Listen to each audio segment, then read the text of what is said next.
All right, today we're going to dive into a pretty cool new tool for developers called repodb. It's a completely fresh take on databases, and it's built specifically for the modern serverless web. You know, it all kicks off with this question, a question that pretty much every developer has screamed into the void at some point. You're building something cool, you need to store some data, and bam, suddenly you're wrestling with server costs, maintenance, connection limits, all of it. Why is it still so hard? And this slide just lays it out perfectly. On the one hand, you've got the old way, the traditional path. You're paying for a virtual server, dealing with updates, and constantly hitting these connection walls, especially if you're trying to use serverless tech. But then look at the repodb way. We're talking practically zero cost, absolutely zero maintenance, and a dead simple API that just works. So let's properly frame this. We're going to call it the database dilemma. And it's a real headache, one that's becoming more and more common for anyone building apps for the cloud today. This right here, this is the heart of the problem. See, serverless platforms like Vercel or Cloudflare are amazing, but they're stateless. Your code just spins up, does its thing, and disappears. A traditional database, though, it wants to hold on, to keep a connection open. And that's just clunky and inefficient in this new world. It's like trying to have a long conversation with someone who hangs up the phone every 2 seconds. That's the friction repodb is designed to eliminate. So you have this big problem, right? And out of that problem comes a totally new solution, a whole new way of thinking about where our data lives and how we talk to it.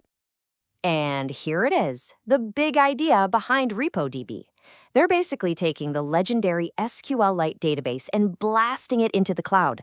Think of it as SQLite as a service. It takes everything we love about SQLite, how simple, light, and rock solid it is, and just adapts it perfectly for the serverless age. Okay, so that sounds great in theory, but how do they actually pull it off? Let's pop the hood for a second and see what really makes repodb tech. This is the secret sauce. Instead of all that complex connection stuff, every time you talk to repodb is just a simple, secure HTTP request. The same kind your web browser makes all day long. This stateless approach is a perfect match for serverless functions. Your code just sends a quick web request with a SQL query and gets the data back. That's it. No more connection pools, no more weird errors. It's just clean. But you might be thinking, hey, my team and we all know MySQL. Well, this is where it gets really, really clever. repodb has a magic translation layer built right in. As you can see here, you can just write the MySQL syntax you already know, and repodb will translate it to the right SQLite version behind the scenes, automatically. It's the best of both worlds. So this whole design, it's not just a neat trick. It unlocks some seriously powerful features, all while keeping things incredibly simple for you, the developer. And just look at the momentum here. You can see how fast this project is moving. We're talking about going from launch to full MySQL compatibility in less than a week. This thing is not sitting still. It's evolving at lightning speed. And you can just feel the mission behind it. Make life easier for developers.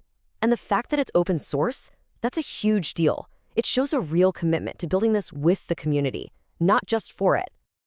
Okay, so let's boil it all down. What's in it for you? Well, you get blazing fast performance that's ready for the edge. It's secure from the ground up with tokens. You can instantly spin up tons of isolated databases. And of course, you can finally say goodbye to that dedicated server. It's the whole package. So you're probably wondering, all right, this all sounds pretty sweet, but is it going to be a huge pain to set up? The answer is nope, not even a little. And, well, this slide kind of says it all, doesn't it? The cost to get started is exactly zero. Nothing. You can kick the tires, build a whole side project, and test out all the features without ever opening your wallet. And they are not kidding about getting started fast. It's literally 3 simple steps. You sign up to get a token, you install the client, and you start writing SQL. That's it. You're done. In fact, this is the command right here. If you're a JavaScript developer, you've typed something like this a million times. You run this one little line, and you are officially connected to repodb. Okay, let's zoom out for a minute. What does a technology like this really mean for the future of how we build applications? This right here is the big philosophical shift. It's all about decoupling. For decades, our application code and our database have been tied together, almost like they were attached at the hip. repodb, with this simple HTTP approach, just cuts that cord. Your database isn't some server you have to manage anymore. It's just another API you call. That is a huge change in thinking. And all of this leads us to one final, really big question. With tools like RepoDB making it this easy to have a powerful, scalable, and basically free database that's just an API call away, do we even need to manage our own dedicated database servers for most new projects? It's a provocative thought, and it's one that tools like this are forcing all of us to consider.